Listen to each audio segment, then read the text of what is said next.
Mass panic in Russia after HIMARS strike. Why is everyone staying silent? Belgorod was hit by a HIMARS strike, and power was out for hours. Free bars in Dagestan sparked biting incidents.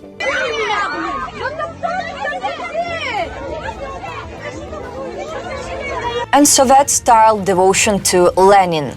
Thank God they got it done. This is Russia in all its reality. Brace yourselves and welcome to the Rogue Nation.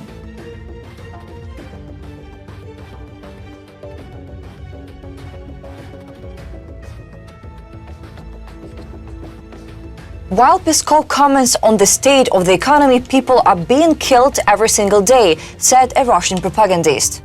Why is everyone staying silent? Belgorod was hit by a HIMARS strike, and power was out for hours. Both Stary Oskol and Novy Oskol were left without electricity. Drones are attacking relentlessly. The entire Belgorod region, along with Bryansk and Kursk, is under fire. And meanwhile, people here are just laughing it off. Ukraine strikes only military targets. Civilians are never the objective. So what are you really surprised about that the war has come knocking at your door?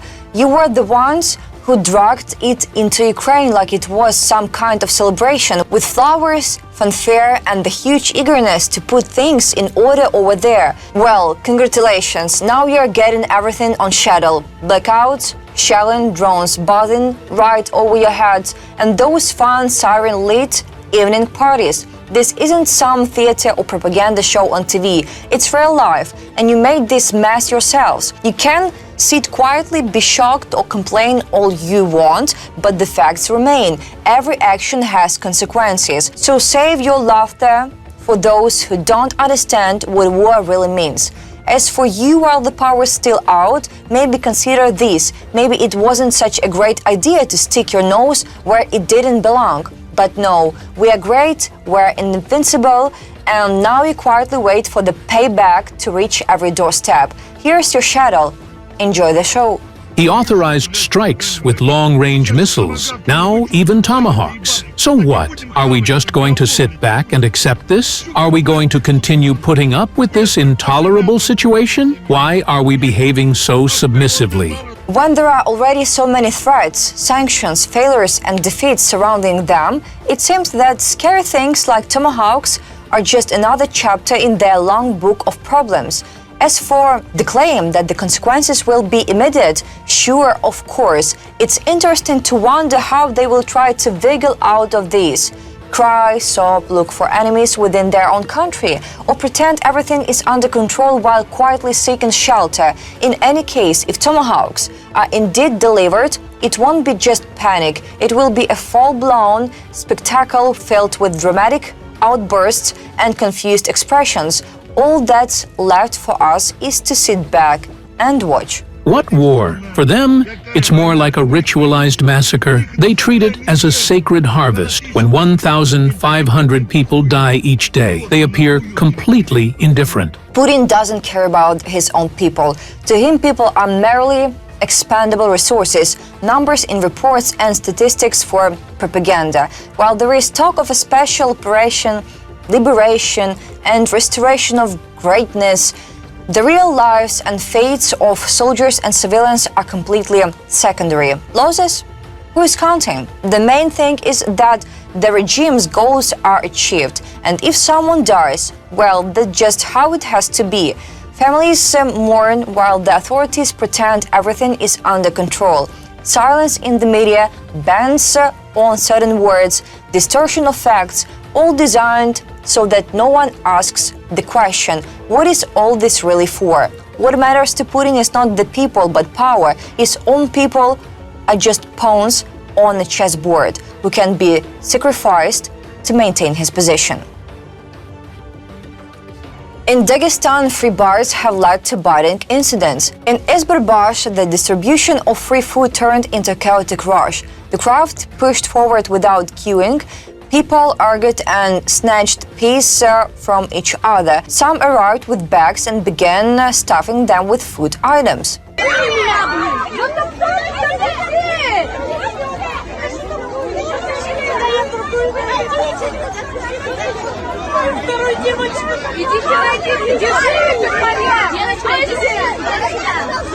When people are forced to fight for a piece of bread, it not only indicates a deep social crisis but also reflects the absolute inability of the state to ensure a decent standard of living and fair distribution of resources. Such irresponsibility and indifference are a direct reflection of the Kremlin's policies, which only exacerbate the problems of the regions living their inhabitants in conditions of poverty and powerlessness.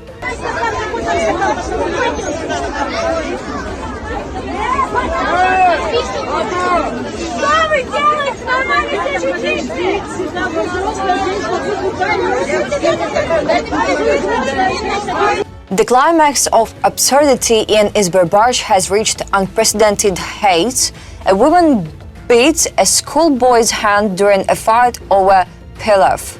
What can one say? Apparently, free pilaf has become such a delicacy that some people are willing to cross all boundaries of decency for it. Instead of lining up patiently to receive food, people choose to display feats of aggression and rudeness, as if this were not a charitable event but a gladiator battle. We used to hear about struggles for resources in distant countries and times, but now it's happening right before our eyes in the 21st century in the heart of Russia. This is not just a social crisis, it's a farce in which the state makes its citizens participants in a savage brawl over the most basic necessities. And yet this could have been a simple food distribution if not for the government's indifference and complete lack of control. So what do we have? Instead of order, fights and bites, instead of solidarity, cruelty and selfishness.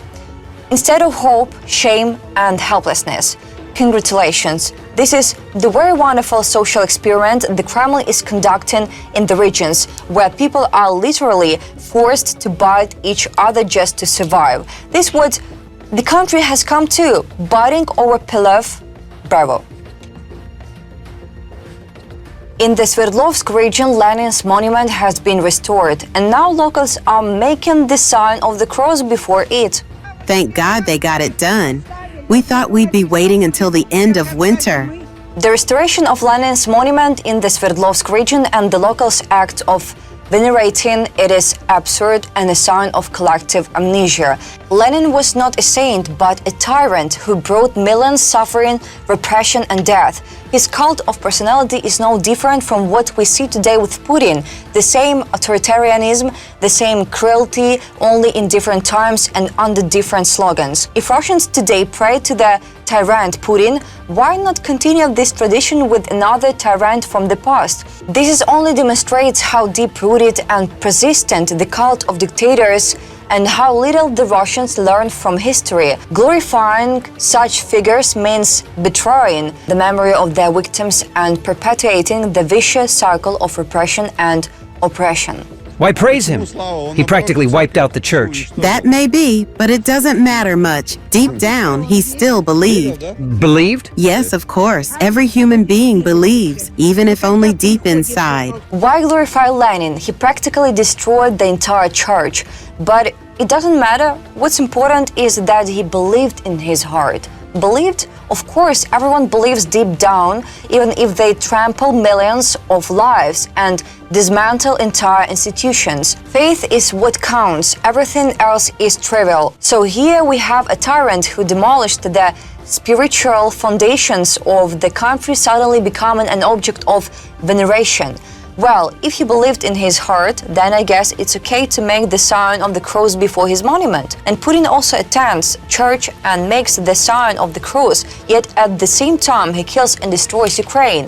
Faith and cruelty go hand in hand, with no internal conflict preventing them from coexisting. Paradox? No, this is the Russian reality where religiosity is merely a facade for inhuman actions and political violence. Do you think it's necessary to include Lenin's signature? Yes, definitely. It's important for people to be aware of it, especially the youth. Many of them simply don't know. Lenin was a tyrant who brought suffering and destruction to millions, and nothing justifies the cult built around him. No matter how much efforts are made to truthfully label monuments and tell the real story, the youth will still be told otherwise through the lens of official propaganda, which will distort any reality and turn even the cruelest dictators into heroes. As a result, truth will once again be replaced by myth, and the endless cycle of glorifying tyrants will continue. As you have seen today, this is who they are: silly Russians playing serious games that they barely understand. This was Inside the Outcast. Stay tuned for the next episode.